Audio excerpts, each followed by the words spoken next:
예, 오늘 마무리 시간을 갖는데 10페이지의 하단 시작합니다.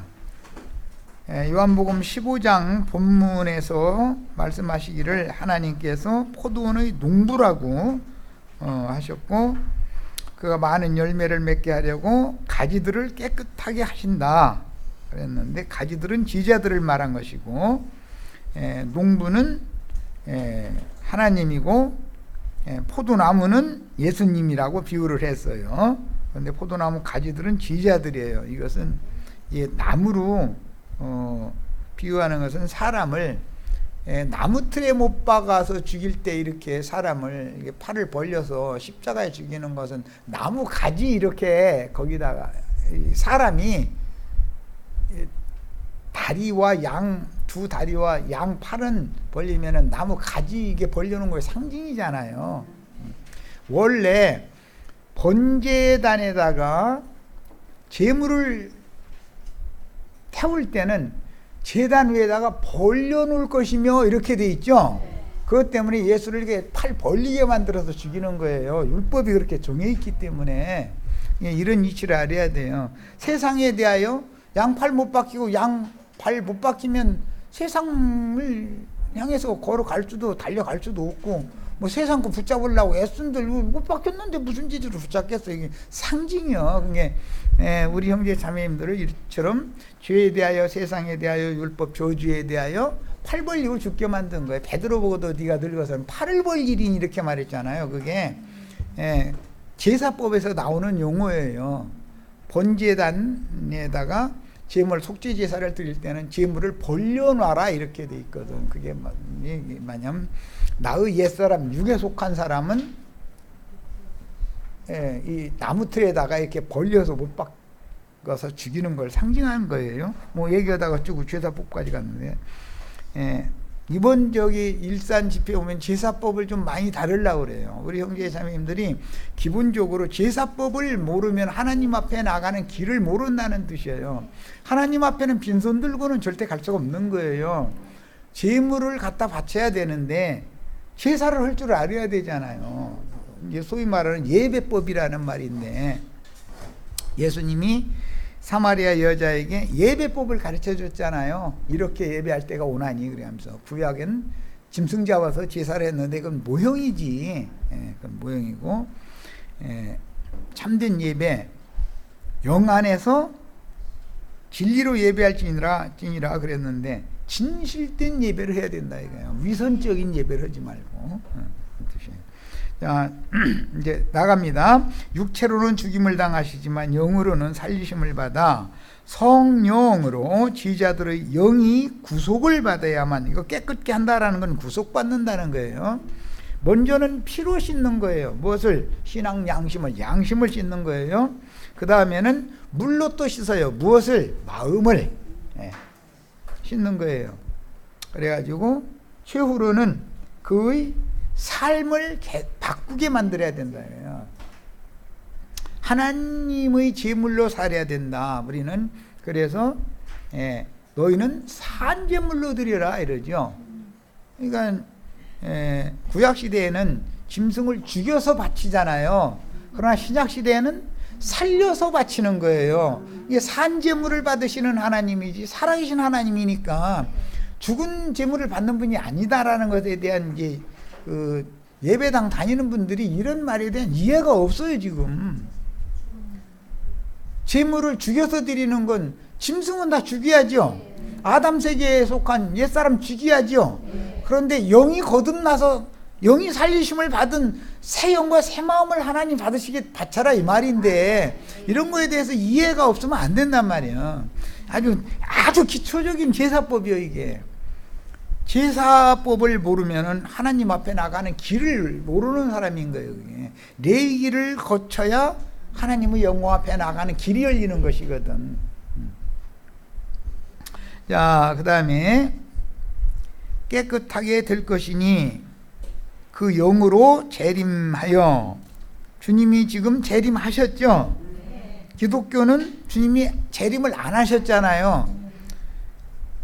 살려주는 영이 오셔서 나의 영을 살려는 사실이 없으면 그 사람 거듭나지 않았다는 말이기 때문에 위에서부터 위로부터 났으면 위에 계신 하나님의 세계에서 났으니까 우리는 위에 속한 하늘에 속한 사람이지 세상에 속한 땅에 속한 사람들이 아니잖아요.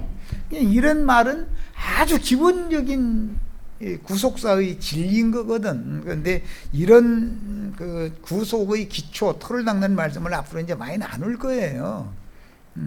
그 다음에 그 영으로 재림하여 제자들의 영혼을 깨끗하게 하려면 반드시 성령의 말씀을 제자들의 영으로 받아들이는 믿음이 필수적이다. 하늘에서는 은혜를 부어주시고 사람은 믿음으로 받아들여야 된다 이거예요. 하나님이 주시면 사람이 받아야죠. 하늘이 아무리 내려줘도 사람이 받아들이지를 않으면은 다 아무 효력이 없는 거예요.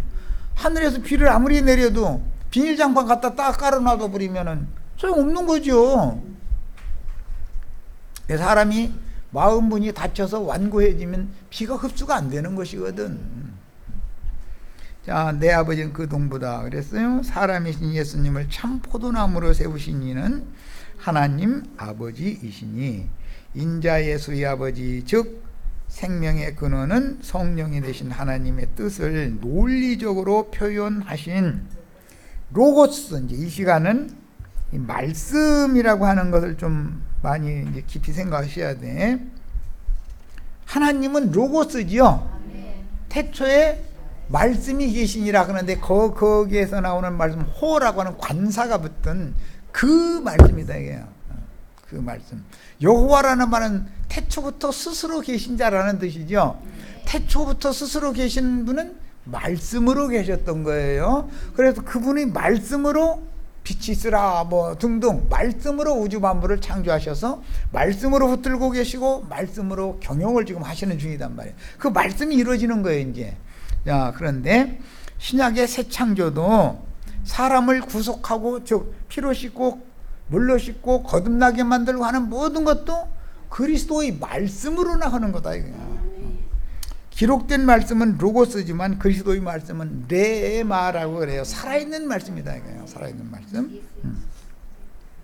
자, 하나님의 뜻을 논리적으로 말씀하신 로고스 말씀 곧 그 영께서 죄인들을 아버지와 화목하게 할 사명을 맡은 중보자를 영원전에 세우시고 그를 마침내 이 세상에 보내셨으니 말씀이 육신이 되신 독자 예수였다. 말씀으로 계시던 분은 여호와고 여호와가 사람을 입고 세상에 나타내신 상태는 말씀이 육신이 되신 거다. 그 육신이 되신 예수가 십자가에서 육체로는 죽고 무덤에 장사돼서 큰 안식일 날 쉬고 안식 후 첫날 새벽 미명에 부활했다 이거예요. 시체의 옷은 벗어버리고 시체의 수건은 벗어버리고 빛으로 부활하셨다. 빛의 천사의 모습으로 나타난 거예요. 우리는 지금 살아계신 하나님, 빛으로 오신 하나님, 말씀이 빛이죠. 그렇지만 말씀이 빛이다 할 때는 너무 추상적이기 때문에 말씀을 읽어도 빛을 받지 못할 수도 있죠. 그런데 구속을 이루신 그리스도의 말씀은 빛의 말씀이다 이게요. 그 빛 속에 생명이 있어. 그래서 빛을 받으면 생명을 얻게 돼 있는 거예요. 남편의 기름 부음을 받으면 씨가 심어지게 돼 있어요. 기름 속에는 씨가 섞여 있거든. 당연히. 그래서 이런 것은 다 비유예요. 이게 육신의 일을 이해를 하면 성경의 천국 농사법을 알 수가 있다. 하나님은 농부다 하겠으니까 농사할 줄을 농사 제일 잘하는 분이 누구예요? 하나님이에요.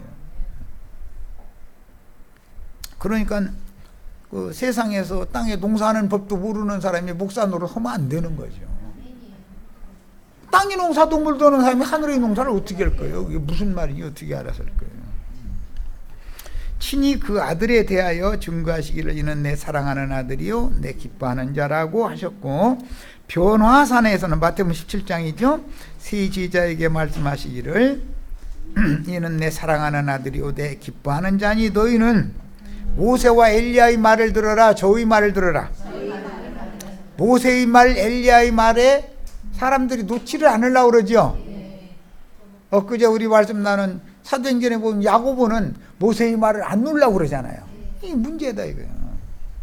모세는 예수에 대해서 모형적으로 설명을 한 사람인 것이, 모세가 메시아는 아니잖아요. 모세는 메시아는 이런 분이다라고 율법으로 말씀을 준 거지. 말씀 받았으니까. 그런데 메시아는 예수, 말씀이 육신이 되어서 실상으로 나타났고, 그분이 구속을 위하여 십자가에서 못 박혀 죽으시고 장사돼서 아담 세계를 심판해서 시킨 다음에 빛의 새 세계로 그분이 부활, 승천을 하시면 형제 자매인, 그 빛이신 그분이 부활되어 가지고 형제 자매님들을 말귀를 알아듣는다, 세상 말로 그러는데, 말귀를 알아듣는 사람의 심령의 빛으로 오셔서 진리의 세계가 깨달아지는 사람은 빛의 자녀가 되는 것이다. 이게 하나님의 자녀가 되는 권세가 주어지는 것이란 말이야.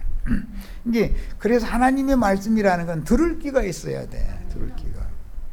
빛이 와야 된다 이거예요. 아무리 빛이신 주님께서 빛의 자녀로 주와 함께 하나님 안에 앉혀진 바가 된, 즉 하나님 안에 예수 그리스도로 말미암아 승천이 되어져서 하늘에 앉혀진 바가 된 사람들만이 하늘에 거하는 자들이다. 이렇게 계시록에. 땅에 거하는 자들은 화가 있고 바다에 거하는 자들은 화가 있다. 그러나 하늘에 거하는 자들에게는 복이 있다 그랬어요. 오늘 우리 형제 자매들 다 축복받는 사람들이 다 되시기를 바라요. 하늘에 앉아졌어? 이러면 진리 세계에 대해서 아직 빛이 안 왔다는 뜻이에요. 무덤 속에서 아직 나오질 않았다는, 부활이 뭔지를 모르는 거예요 지금. 예, 시체 옷 입고 그거 시체 옷 입고 혼인잔치에 가야 못 가요? 수건 뒤집어 쓰고 하나님 영광 앞에 가야 못 가요? 이렇게 물어보면 아니 그런 것이 어디가 있냐고 또 이럴 거단 말이에요. 이런 사람을 아이고 내가 졌다 그러고 자꾸 따지면 아이고 내가 졌다 그래야지 그거 어떻게 다 설명을 해 이놈이고. 그런데 혼인잔치를 배설한 하나님 아버지 앞에는 시체가 입은 옷, 수건하고 뒤집어 쓰고서 원룸이 하나가 있더라는 거잖아요. 그래가지고 저놈 잡아서 말이야, 수족을 손만 결박하는 게 아니라 발까지 다 결박하는 거예요. 옛날에 돼지 잡는 거 보셨죠? 앞다리 뒷다리도 꽁꽁 묶으면 그렇게 소질러도 소용없죠. 이제 칼 맞을 날만 남은 거지. 이제 몇 시간 후에 칼 딱 맞으면 끝나는 거예요. 이제 그래서 수족을 결박해가지고 바깥 어두운 데 내쳐버려라 그랬다는 거야. 뭔 소인지를 알아야 되잖아. 시체 옷 입고서 천국 혼인잔치에 가면 돼요, 안 돼요? 근데 목사님이 시체 옷 입고서 거기 가라고 자꾸 그렇게 가르치죠. 수건 뒤집어 씌우지고 사람들 거기 가면 수건을 뒤집어 써요. 수건 벗어요. 하나님의 영광이 보여요, 안 보여요?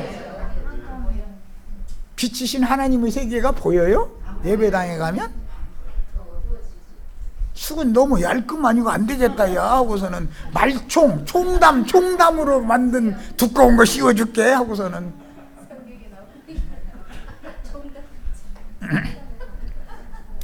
그게 뭔 소리요? 그러면 내가 졌다 그래야지. 그거 어떻게 설명해 또. 이거는 뭔 재주로 이놈은 어느 천년에 다 가르쳐.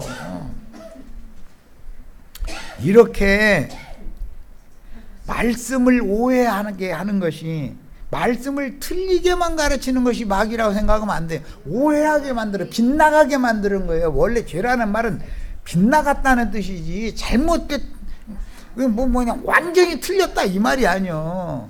벗어나게 만드는 거예요. 관역에 아슬아슬하게 빗나가면 소용없죠. 쐈으면 딱 맞춰야지. 자, 여기 이제 그런데 너희는 내가 일러준 말로 이미 깨끗하였다. 요한복음 15장 3절에 이랬는데 예수께서 일러준 이 말이라는 것이 로고스라는 용어다 말이야. 요한복음 1장 1절에 로고스, 태초에 말씀이 계시니라, 거기 로고스죠. 예. 로고스라는 말은 함축적으로 주제, 논의의 제목 또는 어떤 정신세계에 관한 논의의 동기, 연루된 의미로는 계산하다, 신의 현현, 하나님이 나타나는 상태는 뭘로? 말씀으로 사람에게 임할 수 있다. 말씀. 그래서 가장 중요한 것은 말씀을 맡은 종을 만나서 말씀의 증거를 들을 때 빛이 와야 된다 이거예요. 빛이 왔다는 뜻은 사람 속에 지어준 등에 불이 켜진다 하는 뜻인데 이걸 거듭났다 그래. 죽은 영을 살려놨다 이거예요. 우리 속에는 등도 있고 그 다음에 또 하나의 그릇도 있죠. 등에 기름을 부으려면 그릇이 필요해. 그래서 사람 속에는 심령과 마음을 지어놓으셨다. 열처녀 비유. 열처녀가 다 등이 있었어요, 없었어요? 다 등은 있었죠. 등 없는 사람이 있었어요? 별도의 그릇에 기름이 여분이 없었다는 거예요. 기름이 지금 달랑달랑 떨어져 간다 이렇게 돼 있죠. 그냥 좀 꼬다고 그랬다는 거예요. 근데 너 꼬주면은 내 것도 무지라고 네 것도 무지라고 둘 다 모지라니까 차라리 파는 자들한테 가서 사가지고 와라 그랬는데 어디서 기름 파는지를 모르면 헤매고 다니지 하지요.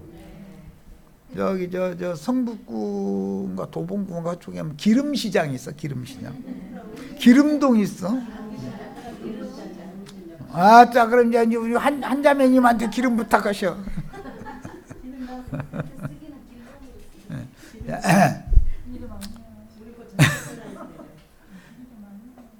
기름을 파는 곳이 있으니까 차라리 파는 자들한테 가서 사라 그러는 거잖아요. 그런데 곧바로 어디 가면 산다는 걸 알았으면 얼른 가서 사가지고 왔으면 같이 들어갈 수 있었을 거 아니야. 그런데 아무래도 헤매고 다녔으니까는 다섯은 못 들어갔다는 거예요. 그런데 그럼 기독교식으로 하면 다섯은 지옥 갔은 거예요, 이제. 아니, 지옥 자식들이 신랑 기다려요? 지옥 자식들이 신랑 언제 오나 오고 기다리는 사람 봤어요? 여기 관악산에 놀러 가시는 아저씨, 아주머니들이 신랑 오시는 날 기다려요? 믿는 사람인데 신부성에 들어갈 자, 이기는 자가 있고 대다수는 바깥 어둠에 버려둬진다라는 거예요. 혼인에 못 들어갔잖아요. 그런데 그 사람들은 잘못한 건 하나도 없어요. 기름을 사가지고 왔는데 시간이 늦은 거예요. 이런 사람들은 땅에 남겨진 자다 이거예요. 그 말은 무슨 뜻이요? 육체의 죽는 것을 무서워해서 일생애며 종로로 타는 영이, 즉 마음이 둔해진 상태에 있기 때문에 예민하게 구속사의 말씀을 증거해줘도 안 들리는 거예요. 똑같이 예수님하고 같이 모임 생활을 한 사람도 안 들리는 놈은 안 들리는 거예요. 그게 세상 가도 뭔가 막는 게 있어 그러는 거잖아. 그럼 무슨 뜻이요? 무덤 문이 열린 사람이 아니다 이거요. 하늘 문이 열린 사람이 아니다. 하늘을 향한 창이 닫혀 있다 이게 원래. 그런데 지옥을 향해서는 항상 열려 있는 거예요. 이놈의 사람 죽어가지고. 자, 본문에서 내가 일러준 말은 그 당시 상황으로 본다면 예수님의 전도의 말씀인 복음인데, 오늘날 성경 말씀을 가리키거나 주님은 친히 나는 처음부터 너에게 말해온 자다라고 이미 요한복음 8장 때 선언이 있었죠. 처음부터라는 건 창세기 1장 1절 누가 말한 거예요? 태초가 누구예요? 태초에 하나님이 천지를 창조했다 할 때 그 창세기 1장 1절을 누가 말한 거냐고. 예수님이 한 말씀이죠. 이 모든 성경은 누구에 대해서는 말이다? 그럼 창세기 1장 1절 누구에 대해서는 말이다? 계시록 22장 21절 누구에 대해서는 말이다? 확실해요? 시험 볼 거 이제 나중에 가서 꼭 물어볼 거 이거 내가 이제. 나는 처음부터 태초부터 너에게 말해온 자다. 예수님이 창세기 1장 1절부터 말씀을 해오신 분이다 이거예요. 자, 또 달리 말씀하실 때 요한복음 6장 63절 살리는 것은 영이니 육은 무익하니라. 무엇로 살리는가? 그럼 영을 내가 너희에게 이른 말이 영이요 생명이라. 여기에서 말이라는 이 용어는 레마라는 말이에요. 앞에 내가 너희에게 일러준 말로 너희는 이미 목욕이 되었다라고 할 때는 로고스의 말씀으로는 씻는 말씀을 주셨고 지지아들을 죽은 영을 살리는 말씀은 뭐가 와야 돼요? 레마의 말씀이 와야 돼. 말씀이 두 단계로 오는 거예요. 자, 기록되어져 있는 말씀을 소상하게 풀어서 가르쳐 줄 때 지지아들이 이 주님의 말씀 진리의 말씀이구나 라고 받아들이면 그 영혼이 씻음을 받죠. 태가 고침을 받, 땅이 치료를 받는다 이거예요. 자, 땅을 고쳐놨으면 태를 치료를 했으면 씨를 심어야죠. 씨를 심는 말씀은 무슨 말씀? 레마의 말씀. 자, 땅을 고치는 말씀 무슨 말씀? 로고스의 말씀. 예, 잘 시험 치를 거예요 이거. 자, 태를 고치는 말씀은 무슨 말씀? 로고스의 말씀. 땅을 치료하는 말씀?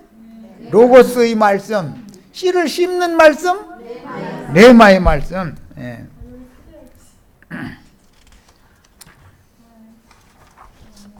먼저는 씻음을 받지 않으면 심어지지가 않죠. 그렇죠? 세상 사고가 가득하고 마음이 둔해 있는 사람은 여기 모임에 참여해도 졸음만 오고, 그리고 나영재님이 뭐 말씀하시고 뭔 소린지 여기로 갔다 저기로 갔다 막 창세기로 갔다 막 계시록으로 갔다 정신이 하나도 다 있었고 이런 소리면, 그런데 나중에 듣고 보면 좋은 말씀 많이 들었다 그러면서 우리 목사님 하시던 말씀 똑같이 얻으면 안 하죠. 이러면 한마디로 알아들었다는 거 못 알아들었다는 거예요. 똑같은 말 하면 거기를 가야지 왜 여기를 가. 똑같은 말 하겠어 여기서? 예수님이 유대교 회당이나 성전에서 유대교 랍비들이 가르치는 말과 예수님이 가르치는 말이 똑같으면 랍비들한테 가서 가르침 받지 몰라고 예수님한테 와. 알아들으시겠어요? 뭔 얘기인지? 네. 뭔가가 랍비들한테 가르침 받던 말씀은 애매모호하고 흐리뭉텅하고 뭔가가 확실한 게 없었는데 여기 와서 들어보니까 이건 분명하네. 그러면 무슨 뜻이에요? 하늘을 향한 창 열려서 하나님의 영광, 빛과 빛이 지금 만난다 이 말이잖아요. 하늘과 땅이 만나야 돼요. 하늘과 땅 계속 이별해 있고 헤어져 있어야 돼요. 이산가족이요?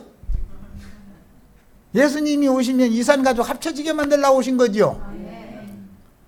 하나님이 저주를 받은 죄인들을 예수 안에서 하나님과 죄인들이 하나로 연합되게 만들려고 오신 거잖아요. 이산가족으로 지금 기독교인들을 예수님이 아직 안 오셨대잖아.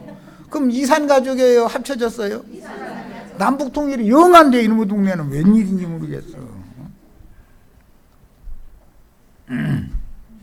우리는 예배당 목사님들의 말씀으로 가서 씻음을 받고 여기에 와서는 씨로 심어지는 거예요.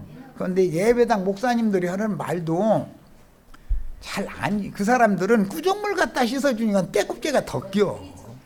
창녀의 목욕탕이라 거기 가서 목욕하면 병 걸려버려. 건강한 사람도 목욕탕 잘 가야죠. 병 걸린 사람들 와서 목욕하는 그 물에 가서 같이 목욕하면 멀쩡한 사람 병 걸리죠. 그런 것도 있냐고. 있고 말고. 뱀의 거짓말은 사람의 영혼을 더럽히지만 메시아의 말씀은 사람의 영혼을 더럽히면서 깨끗하게 하는데, 인자 예수의 말은 씻는 말이었죠. 성령이 말씀하시면은 씻는 말씀이죠. 자, 예수가 하시는 말씀은 내가 너에게 가르쳐주는 말이 할 때 그 말은 너희는 그걸로 씻었다 할 때는 무슨 말씀? 로고스. 인자 예수가 하신 말씀은 무슨 말씀? 로고스. 성령이 대해서 하신 말씀 무슨 말씀? 레마. 네. 확실해지셨죠? 야, 미혹하여 죽이는 뱀이 하나님의 말씀을 왜곡 변개시켜서 사람에게 전해주면 육신에 속한 사람은 쉽게 받아들이고 즉시로 그 속 부분들이 더러워져서 멀쩡하게 건강한 사람이 병 걸려버려요. 예배당 가면 병 걸려요? 병이 고쳐져요? 거긴 세균이 득식을 하죠?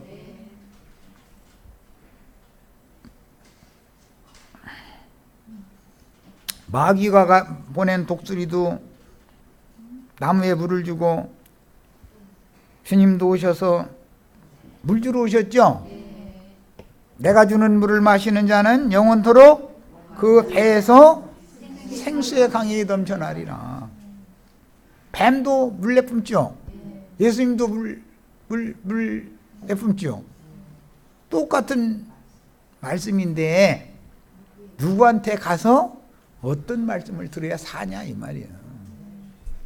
구속사의 첫사람인 아담을 흙에서 취하여 그를 위해 돕는 배필인 여자를 지으셨을 때 아담 부부는 더럽히지 않은 순수한 상태에 있었다.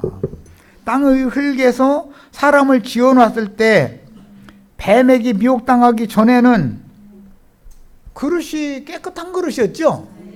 그런데 뱀이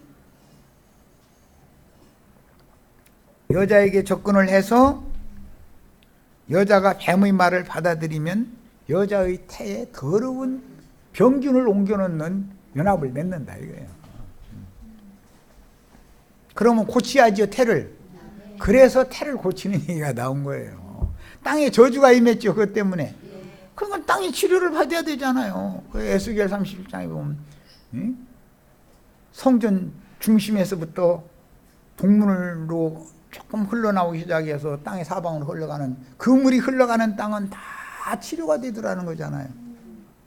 주님의 말씀이 전파되는 곳마다 땅이 치료가 되는 거예요. 무슨 말이에요? 레마의 말씀을 심을 수 있도록 준비가 되어져야 된다. 지자들 보고 너희는 내가 가르쳐준 말로 이미 목욕하여 깨끗해졌다. 그러면 성령이 오셔서 이제 심기만 하면 되죠. 성령이 교회들에게 하시는 말씀, 그리스도의 말씀, 성령의 말씀을 갖다 심으면 된다 이거예요.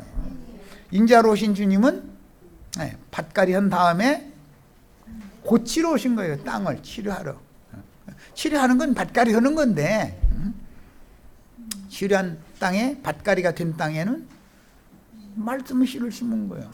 주님이 말씀 씨를 심어놓으면 은혜의 성령이 오셔서 비를 딱 촉촉하게 내려놓으면 싹이 돋아나게 돼 있어.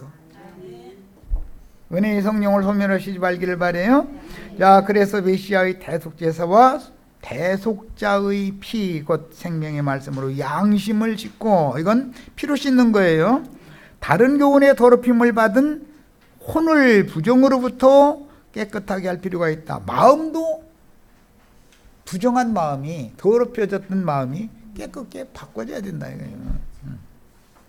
있으니 아담 부부의 속 부분들이 메시아의 말씀으로 깨끗하게 되기 전에는 생명나무 실과를 따먹고 생명수를 마실 수가 없게 하셨던 것이다.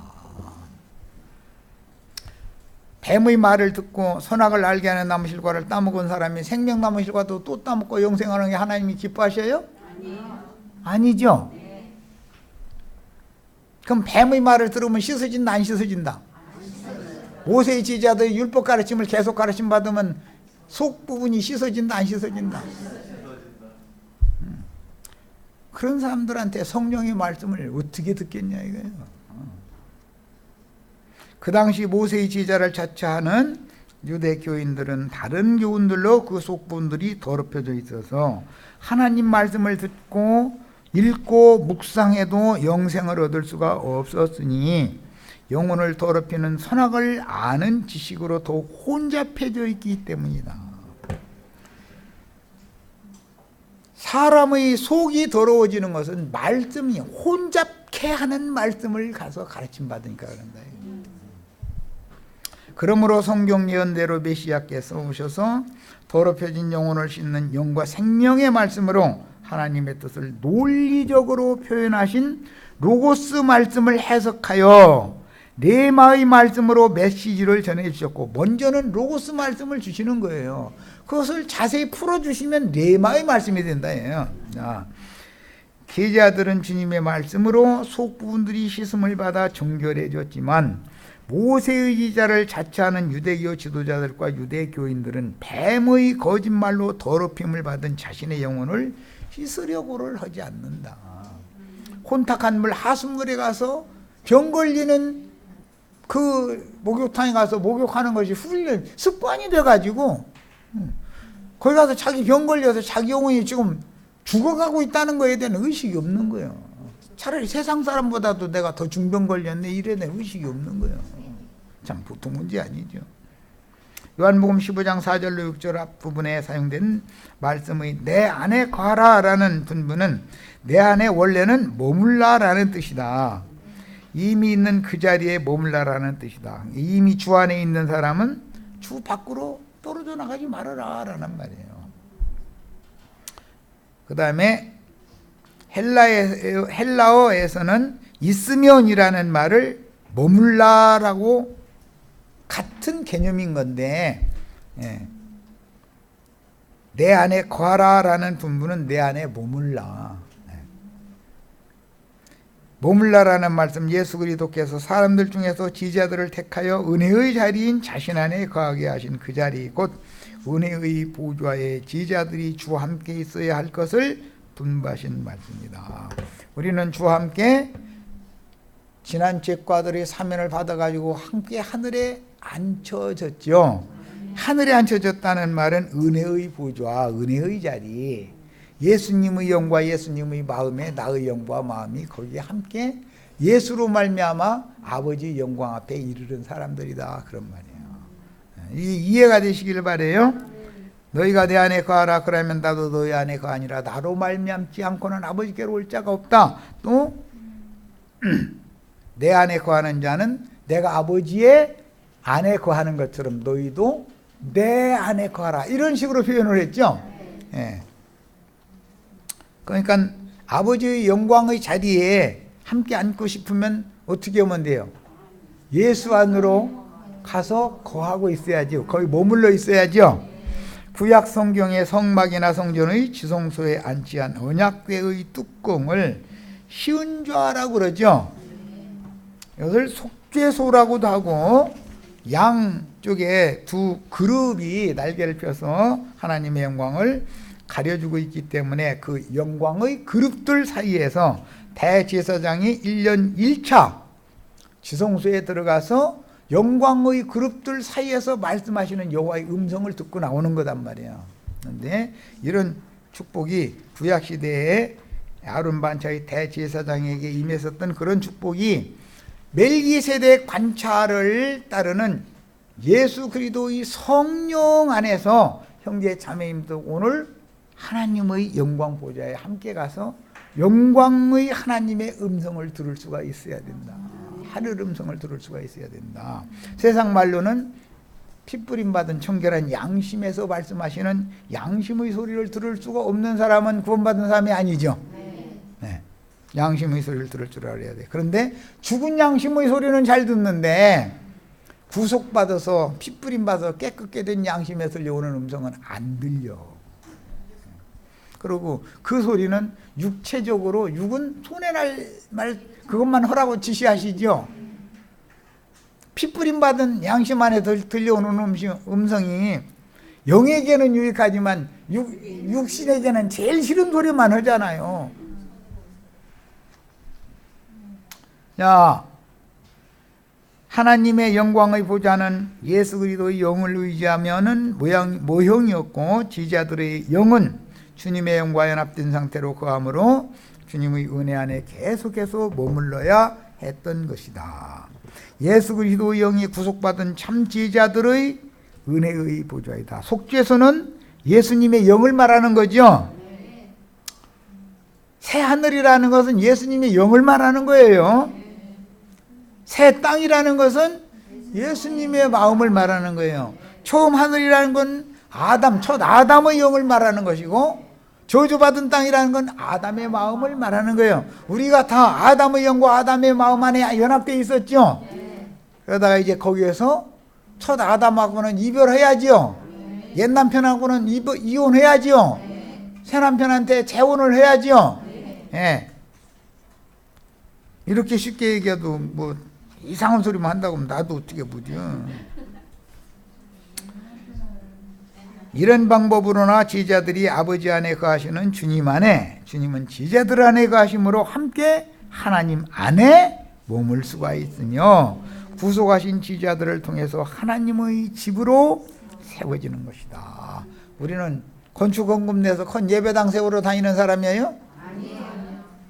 구속받은 영혼들로 하나님이 친히 거할 집을, 하나님의 집은 누구나 지어요? 하나님의 집은 하나님이나 짓지 인간들 보고 나살 집 좀 지어다고 부탁할 일은 없죠.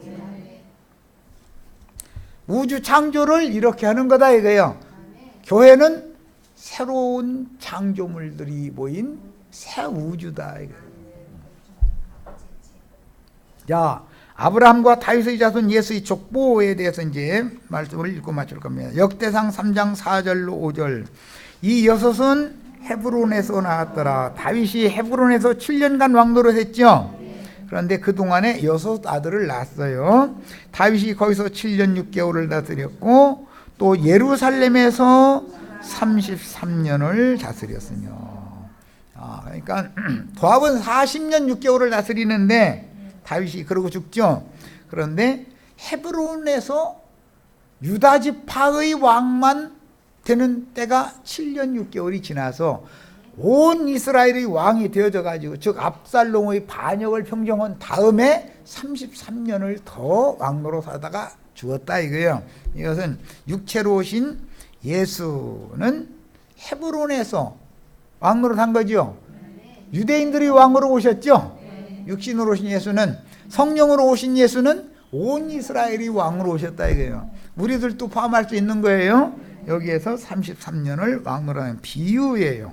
예루살렘에서 그가 낳은 아들은 이러하니, 이거는 예루살렘에서 낳은 아들이에요. 헤브론의 아들 6은 이름도 안 적어버려. 시므아, 소밥, 나단, 솔로몬 4사람 누가 나요? 밧세바가 낳았지요. 다윗 왕의 본마누라가 여럿이 있었는데, 넷이나 있었어요. 앞에 있었는데 본마누라들한테 난 새끼들은 반역이나 일으킬까 다윗의 위를 이어받을 자가 없더라는 거잖아요. 그런데 외모로 볼 때는 흠잡을 때가 있더라는 거예요, 없더라는 거예요?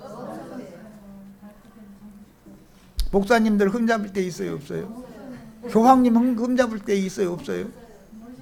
유명한 수녀님 흠잡을 때 있어요, 없어요? 그런데 하나님 보시기에는 그들은 필요 없다. 헤브론 자식들은 나하고는 상관없어. 그리고 예루살렘이 나야 돼요. 자, 우리의 어머니는 위에 있는 예루살렘이다. 다 주와 함께 구속받아서 함께 하늘에 앉혀졌죠. 위에 있는 예루살렘, 하늘의 예루살렘에 우리는 이런 자들이, 그래서 계시록에 하늘에 거하는 자들은 복이 있고 이렇게 말씀하신 거예요. 자, 하나님은 후사를 이어가게 하는데 밧세바라는 여자가 죄악의 씨앗을 잉태했을 때는 그를 죽였어요. 그러더니 시므아, 소밥, 나단, 솔로몬을 영거푸 아들 넷을 막 밧세바는 애 잘 낳는 여자예요. 보니까 태가 건강했다는 뜻이겠지. 다윗은 이건 늙은 나이잖아. 4사람은 다 암미엘의 딸 밧스와 소생이다. 의도적으로 성경이 걸 기록하는 거야. 마태복음 1장에도 햇사람 우리아의 아내 밧세바를 통해서 솔로몬을 낳고 이렇게 콕 집죠. 그 햇사람이 항복한 가나안족이잖아요. 다윗에게 항복해요. 그런데 싸움을 잘했기 때문에 장수로 전선에 내보내는 거예요. 그랬어요. 자, 솔로몬은 밧세바가 다윗에게 낳은 4번째 소생이다. 솔로몬이 맏아들이 아니에요. 밧세바가 낳은 맏아들은 누구? 시므아, 둘째는 소밥, 셋째는 나단. 그런데 위에 둘은 빼버려. 그것도 또 누가복음의 족보는 나단이죠. 나단으로 올라가죠. 마태복음의 족보는 솔로몬으로 이어져요. 그래서 다윗에게서 이렇게 양쪽으로 갈라졌다가 예수를 통해서 하나로 다시 만나죠. 유대인의 족보와 이방인의 족보가 헤어져 있잖아요. 원래 율법대로 자면. 그럼 예수 안에서는 다 만나잖아요. 유대인이나 이방인이나 구분을 해요, 안 해요? 주 안에서는 다 너희는 다 하나다. 자, 그래서 두 족보를 지금 보는 거예요. 마태복음의 족보도 보고 누가복음의 족보도 봐야죠. 마태복음의 족보는 쭉 이어져 내려오다가 마리아라 하는 여자에게서라고, 여자가 아들 낳는 얘기죠. 오늘 지금 지난 시간에 여자가 아들 낳으면 구원받는 얘기 한 거였어요. 지금 그거 말씀드리려고 그래요. 마리아는 정결한 처녀교회를 상징한다. 죄가 치료받은 교회, 영이 피로 씻음 받은 사람들의 모임을 상징한다, 이런 말이에요. 여기에서나 철장권세자를 생산하는 것이다. 그래야 아들을 낳으면 교회도 함께 구원받는다, 이거예요. 엄마도 같이. 이것이 성경에 감춰진 구속사다. 그러니까 교회 생활을 함부로 하면 안 되겠죠. 나단은 마리아 자매님의 족보죠. 나단의 조상은 마리아 자매님의 족보잖아요. 마리아 자매의 아버지가 누구예요? 헬리죠. 예. 마리아 그 위에 그 이상은 헬리오 그랬는데, 헬리라는 사람이 슬로바처럼 딸밖에 못 나니까 유다 지파니까 누구한테 시집 보내야 돼요? 다른 지파 시집 보내면 돼요, 안 돼요? 그래서 유다 지파의 예수를 낳는 요셉에게 가야 되는 거예요. 그래서 자, 헬리의 딸이 마리아고 야곱의 아들이 요셉이죠. 그런데 성경에는 예수가 요셉의 아들이라고 해요, 하나님의 아들이라고 해요? 네, 마리아가 낳은 하나님의 아들이다, 이렇게 기록을 해요. 그것은 왜 그러는 것이죠? 헬리가 딸만 낳았으니까 예수를 낳으면은 일갓집의 족보를 먼저 이어주고 나서 사도들부터나 본가로 입적을 할 수 있죠. 다시 말씀드립니다. 요셉과 마리아가 정혼을 했어요. 같은 유다 지파예요. 요셉은 솔로몬 계보고 마리아는 나단 계보예요. 나단 계보는 누가복음이고 솔로몬 계보는 마태복음이죠. 신약성경 족보가 두 족보가 나와요. 나단 계보는 누가복음, 솔로몬 계보는 마태복음인데, 두 계보가 다윗에게서 이렇게 흩어졌다가 예수님에게서 딱 만난다 이거예요, 다시. 그래서 예수 안에서는 다 하나다 이거예요. 예수 안에서는. 야, 그러면 마태복음의 족보와, 이것은 하늘의 족보인데 뼈대의 족보인데, 마태복음은 뼈지요. 뼈대예요. 뼈대의 족보예요. 나단의 족보는, 누가복음의 족보는 살의 족보지요. 뼈와 살이 만나야죠. 하늘과 땅이 만나는 이치 아시겠죠? 이제 뼈와 살이 만나야 뭐 태어나든지 말든지 할 거 아니에요. 자, 그래서 이 족보에 대해서 알아야 된다. 신약복음은 구약성경 전체를 요약해서 어떻게 메시아의 계보가 이어지는 것을 설명을 해야 되기 때문에 이것은 구속사다 이거예요. 우리는 계르 율법에서부터 시작해서 모하로 율법에서 시작해서 이제 여기까지 왔어요. 접붙이는 얘기까지 온 거예요. 생명의 연합의 단계로 들어가야 되는 거예요, 이제. 그런데 하늘은 혼자 계시면, 하늘은 하나님을 상징하는 말인데, 하나님이 가장 지구하시고 높은 분이다 해가지고 나 높은 곳에 나 혼자 사는 게 제일 재밌어, 나 혼자 살 거야, 그래요. 혼자 독처하는 것이 좋지 않아요. 그래서 하늘이 땅을 불러야 된다 이거예요. 천지를 창조하는 그 창조, 원래 그 창세기 1장 이제 강론을 우리는 아직 안 들었는지 들어보면 하늘이 땅을 이렇게 덮어야 된다 이거예요. 하늘이 땅을. 그래서 지평선 하늘이 맞닿아 있잖아요. 그런데 그것을 개인적으로는 하나님과 사람이 만나는 가장 높은 저소가 가장 높은 산이죠. 산 꼭대기로 하나님이 내려오면 사람은 산 꼭대기로 올라가야 돼. 그런데 구약 때는 산 타고 올라가는 게 여간 쉬워. 그게 그 높은 산 올라오라 그러면. 그래서 다 못 올라가고 모세 혼자 올라간다는 거예요. 나머지는 다 도태당하는 거고. 그런데 산 꼭대기 올라갔는데 하나님이 거룩하심을 직접 보면 모세 죽으니까 구름에다가 싹 가려가지고 해가 구름에 가린 상태로 말씀을 했다는 거예요. 그러니까 모세가 시내산에 올라갔어도 여호와의 영광을 얼굴을 봤다 못 봤다? 못 봤어요. 구름이 가렸어요. 그 구름이 예수님 구름 타고 오신다고 그러죠. 수많은 영들을 말한다 이거예요. 하나님의 종들이다 이거예요. 천사들. 구약시대는 천사들을 타고 주님이 오셔서 천사들이 덮게 가리개가 되어져 가지고 그룹 날개를 펴서 덮잖아요. 여호와의 영광을 못 보게. 그런데 다른 표현으로는 하늘이 하나님이 해가 땅의 산에 막 그냥 이렇게 임하는 중인데 모세가 보고 올라오라 하겠어요. 모세가 보면은 눈 멀고 죽지요. 그럼 어떻게 하면 돼요? 야 구름아 나 좀 가려라 그러죠. 그래서 구름 수레를 타고 오시고 구름 날개로 입고 나타난다 이게요. 사람 죄인이 직접 보면 죽으니까. 그게 모세를 통해서는 하나님의 영광에 직접 갈 수 있었다 없었다?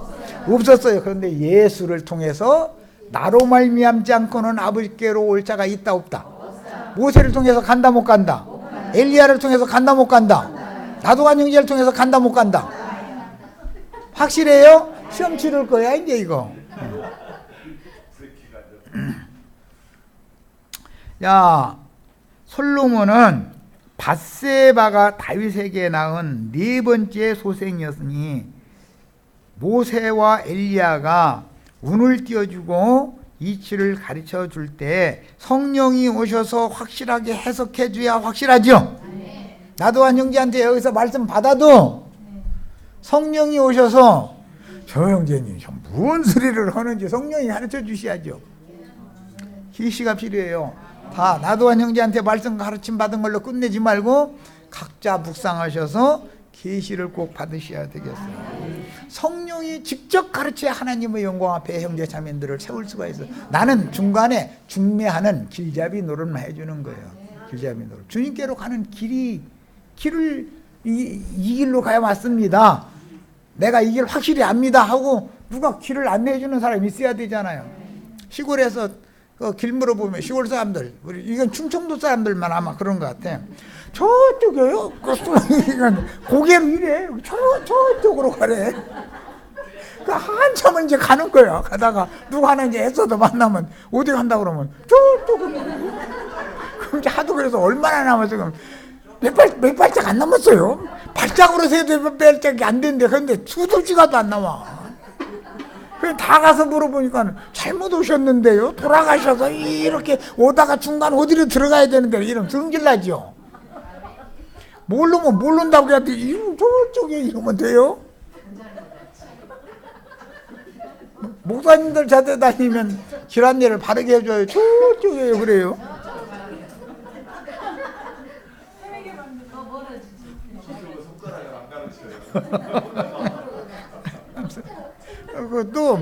또 잘 안 들릴 때는 그쪽 지리에 서투른 사람 보고 얼마 가다가 라이턴 조금 더 가다가 전신조 끼고서 랩턴 막 이거 라이턴 랩턴을 한 5번 정도 보면 알았어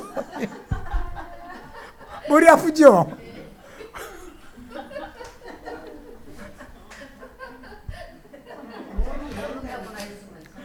그쪽 지리를 잘 아는 사람한테 하는 것처럼 얘기를 하면 되냐 이 말이요. 300m 가다가 랩턴 500m 가다가 전신전에 나올 거야. 그러면 랩턴 막 이래서 하면 두 번, 세 번 하는 것도 암시 잘하려고 정신길에도 듣죠. 5번 넘어가면 아이 됐어요 그만하세요 그래버려. 다 경험 있죠. 나중에 죽어라고 이제 그만하라고 내가 차라리 그냥 직접 가는 게 낫지. 그래서 가보면 멍청한데 죽어라고 갔는데 잘못 왔어요. 어디에서 저쪽으로 새 들어가는 길로 가야 되는데 이러면 승질 나잖아요. 해는 지고 해 떨어지. 전에 같으면 되돌아갈 길이나 있지만 우리 형제 자매님들은 되돌아 모를 수가 있었죠. 그런데 해가 똑 떨어졌어. 그런데 잘못 왔대. 그러면 어떻게 할 거냐 이거요. 뭔 얘기인지 아시겠어요? 정신 차려야죠. 길잡이 길안내자를 잘 만나는 게 얼마나 중요한지 몰라요. 인생사에서도 아버지 할아버지가 길잡이 노릇을 잘 해주면 그럼 성공하게 돼 있지만 할아버지 아버지가 세상 말로 개체반이요. 그러면 그 자식 성공한다는 게 희귀한 거예요. 그건 성공할 확률이 거의 없는 거예요. 자신을 가르쳐는 길잡이가 부모님인 건데 인생의 길잡이는 제일 중요한 게 누구한테 배워요? 아버지 어머니한테 배우는 거 아니야. 그런데 부모 잘못 나면 큰일 나는 거예요. 마찬가지예요. 자, 이제 누가복음 3장 31절부터 그 위는 멜레아요, 그 위는 맨나요, 그 위는 맞다다요, 그 위는 나단이요. 나단의 위는 다윗이죠. 나단의 아버지는. 자, 나단은 누가 낳았어요? 밧세바가 낳았죠.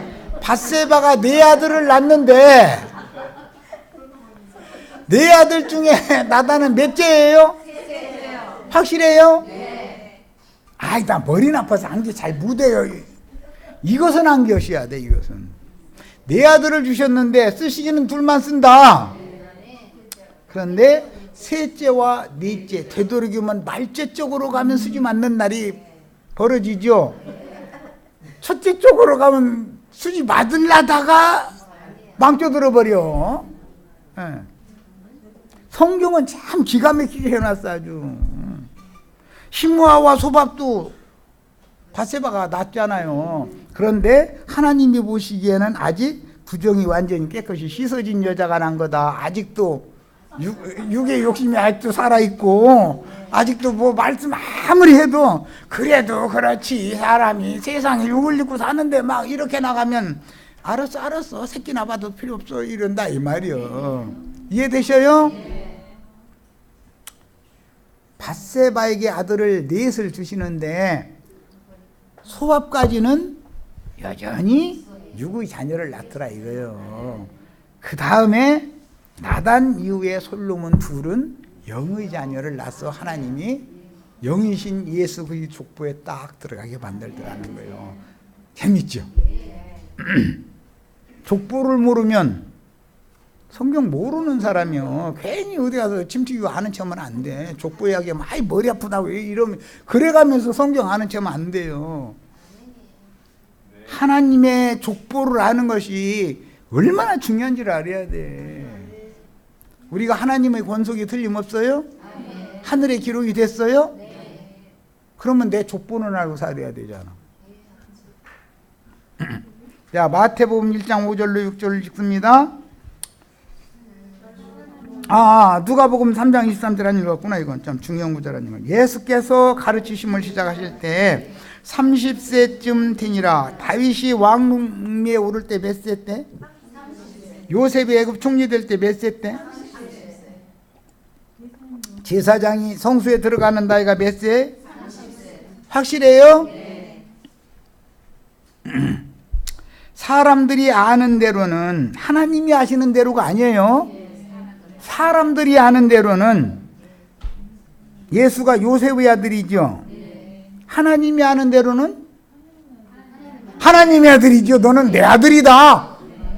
그렇죠? 오늘 내가 너를 낳았다. 너는 내 아들이. 하나님이 아는 대로는 하나님 아들, 사람이 아는 대로는 예수는 요셉의 아들. 사람이 아는 대로 아는 것 가지고 침튀기면 돼야 안 돼요? 안 돼요. 얼굴 비끼면 막 쫓아가면서 막 침튀겨. 지가 너무 확실하다 이거야.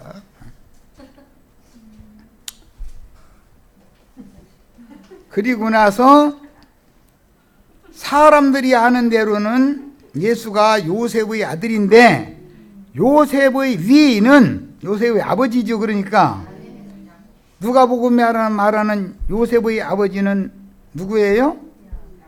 헬리잖아. 아니 마태복음은 요셉의 아버지가 야곱이죠.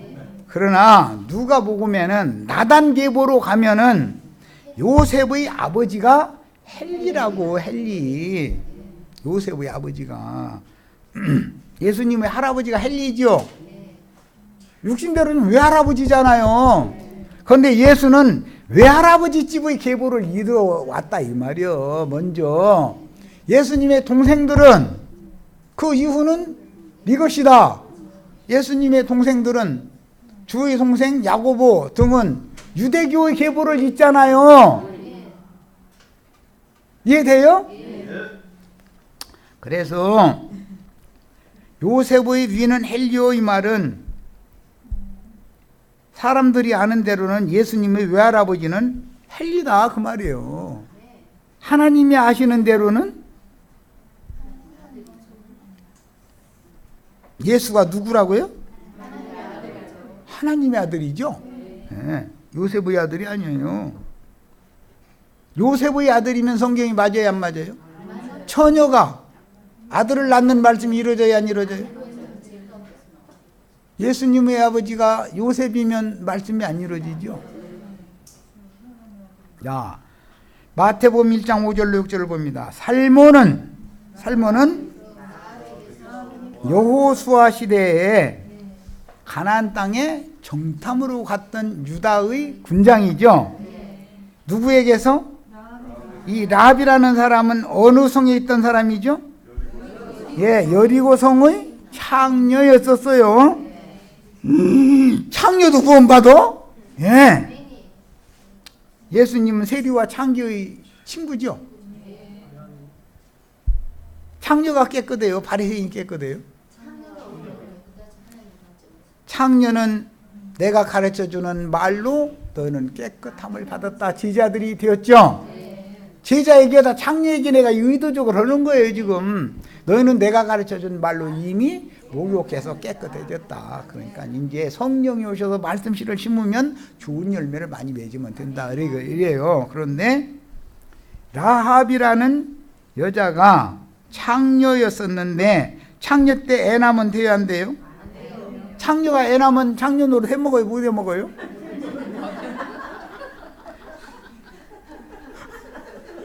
참 재밌네.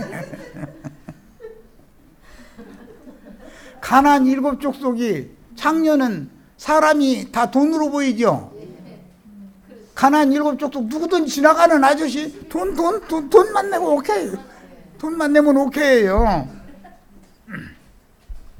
가나안 7 족속의 왕들이 노리개거리나 했다 이거예요. 그런데 그 여자를 여호수아와 살몬이라고 하는 사람이 정탐으로 가서 하나님의 말씀을 전해주니까 씻어지더라는 거예요. 태가 치료를 받죠.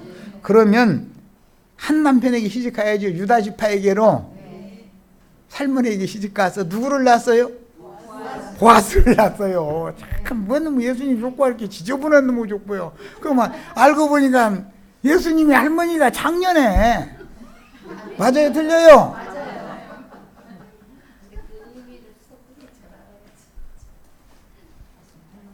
창녀가 구원받고 예루살렘 바리새인 율법사 서기관들이 버림을 받는다고 하면 상상이나 되는 말이에요. 이게 시므아와 소밥은 예루살렘 종교 지도자들은 버린다 쓰신다? 나단과 솔로몬은 쓰셨는데 시므아와 소밥은 버렸다 이거예요. 4명을 줘놓고 나서. 왜? 아직도 부정이 완전히 씻어지지 않은 여자에게서 그 기운을 받아가지고 왔기 때문에 하나님의 나라에 쓸 수가 없다 이거예요. 오늘 우리 형제 자매님들은 주님의 말씀으로 정결하고 거룩하게 씻음을 받는 축복이 다 임하시기를 바라요. 치료를 받으셔야 돼. 태가 땅이 고침을 받아야 돼. 그래야 하나님의 권속 예수의 족보에 들어가는 거다 이거예요. 내 이름이 어린 양의 생명책에 농명돼야 된단 말이요. 하나님의 생명책, 어린 양의 생명책에 내 이름이 농명되지 않으면 버림받으면 무슨 소용이 있어요? 예수 잘 믿었는데 유대교 지도자들이 하나님을 안 믿었어요? 지나칠 정도로 잘 믿었어요. 그런데 버림받으면 소용없어. 하나님의 권속 어린 양의 생명책에 농명된다는 말이 얼마나 중요한지를 아셔야 돼요. 이것은 생명의 계보를 말한다 이거예요. 생명은 흐름이 있는 것이다 이거예요. 누가 누구를 낳고 누가 누구를 낳고 그 이는 누구요? 그 이상은 누구요? 그 이상은 누구요? 그 이상은 누구요? 계보가 있다 이거예요. 통로가 있는 거예요. 생명의 흐름이 있어요. 야, 다윗은 우리야의 아내에게서 솔로몬을 낳았다. 이 참 성경이 뭐 심술구죠 지금.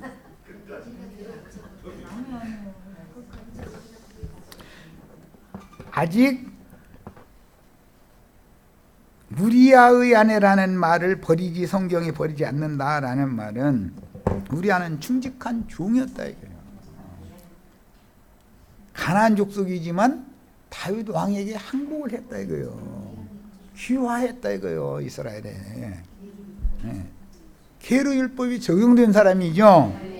야, 그런데 항복하면은 살려주기로 약조를 맺어야죠. 기브온 족속이 항복하면 살려준다고 약조를 맺죠. 우리는 죽을 수밖에 없는데 살려준다는 언약 말씀 때문에 이 말씀을 받은 것 때문에 언약을 기업으로 받는 거죠. 그런데 왕이 약속해놓고 나서 약속 뒤집으면 돼요, 안 돼요? 살려준다고 약속해놓고서 계류를 죽이면 돼요, 안 돼요? 그런 죄를 진 거다 이거예요. 다윗이 죄를 진 것이 그냥 일반적으로 죽인 것 같으면 성경에 그렇게 복잡하게 이렇게 기록을 뭐라고 해요까 있는 뭐 사람을 하나 죽였는가 보다 하고 말지. 여호와 이름으로 언약을 맺고 나서 언약을 범했다 이거예요. 자, 다윗이 살려주겠다고 약조를 하니까 충성을 수백기. 그렇잖아요? 죽을 수밖에 없는 사람 살려는 건 충성했잖아요. 그랬더니 지 죄를 덮으려고 술술 부려서 죽여버렸다 이거예요. 암몬 사람의 손을 빌려서 죽였어. 그런데 아무도 모르는 줄 아는데 하나님은 아시고 나단 선지자는 아시고 요압이라는 사람이 알아. 사람 죽어. 셋은 다 보고 있는 거야. 세상에 비밀이 있어요, 없어요? 없어요. 네, 비밀이 없어요. 안 되는 거예요. 속이려고 해도. 그래서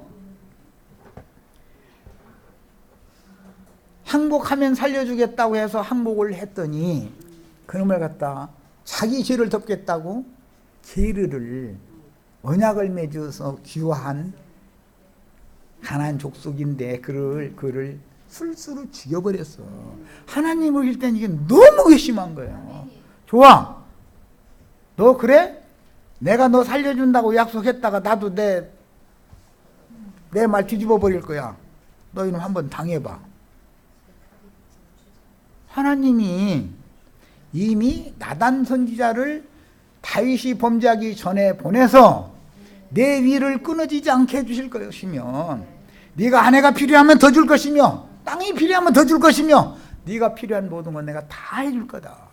너는 내 앞에서 충성해라 그랬어요. 그랬는데 하나님과 약조를 맺었어. 지금 왕이 항복한 계류와 약조를 맺고 약속을 뒤집는 것은 하나님이 다윗과 약속을 맺고 뒤집는 거나 뭐가 다르냐 이거예요. 하나님이 언약이라는 것이 하나님이 거짓말하는 하나님 만드느냐 이 얘기요. 너 나를 만홀히 여기고 나를 우습게 여기고 이렇게 나오죠.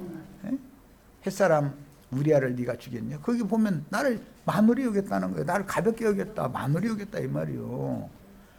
그것이 하나님 보시기엔 너무 괘씸한 거예요. 일반적인 살인원 같으면 그렇게 엄하게 다룰 필요가 없어요. 그죠? 우리는 약속을 굳세게 붙잡아야 돼요. 다윗됨이라는 것은 어떠한 상황이 왔어도 압살롬의 반역을 당했을 때 눈물을 흘려가면서 머리를 풀고 기두른 시내를 왼발로 건너가는데 사울 왕가에 속한 시므이라는 사람 저 모퉁이가 있으면서 돌 집어 던지고 먼지 날리고 하면서 가서 되져 이놈아, 네가 우리 집안 이렇게 해서 우리 왕족들 이렇게 해서 왕권 찬탈했더니 오늘날도 잘 됐다 이놈 막 하면서 그 비방하는 말을 들을 때 요압이 아니 저는 주댕이 놔두니까 안 되겠네, 주댕이 딱 닫게 만들고 해야 되겠네. 그러니까 아니야 갈 것 없어, 갈 것 없어. 하나님이 그를 통해서 말씀하신다. 야, 나 저 말 들어야 된다 이랬다는 거예요. 그게 다윗됨이에요. 우리 형제 자매님들 이런 말씀에 대해서 은혜가 있기를 바라요. 내가 어떠한 사람인데 용서를 해주셨으면 하나님도 거짓말 하나님 만들면 안 된다. 내가 너희를 사해준 것 같이 너희도 많은 사람들이 험결 이것만 보지 말고 인간이 흠없는 어디가 있냐. 너부터 네가 흠이 없어서 내가 너를 종으로 보내는 게 아니야. 흠투성이지만 네가 흠이 없으면 나를 대항할 거고 네가 흠이 많으면 내 앞에서 숙이면서 충성할 거고 둘 중에 하나 결정해. 전 충성하는 길을 택하겠습니다 했더니 너 나하고 약속 맺었어? 이것이 예수님이 마지막 포도주 잔을 제자들과 돌려 마신 의미인 거예요. 약속의 잔이다 이거예요. 하나님과 약조를 맺은 거예요. 그래서 결국은 나중에 이제 저 뒤에 17장, 18장, 19장 이렇게 이 뒤에 가보면은 포도주 진액 잔을 입에다 이렇게 대주는 얘기가 나와요. 해웅에 적셔가지고. 그게 십자가에 달렸을 때 독주에 취해서 아픔을 좀 감면받고 죽어라 어차피 죽는 건데, 그런데 세상 임금 카이사한테 긍휼을 받아야, 은혜를 받아야 돼, 안 받아야 돼요?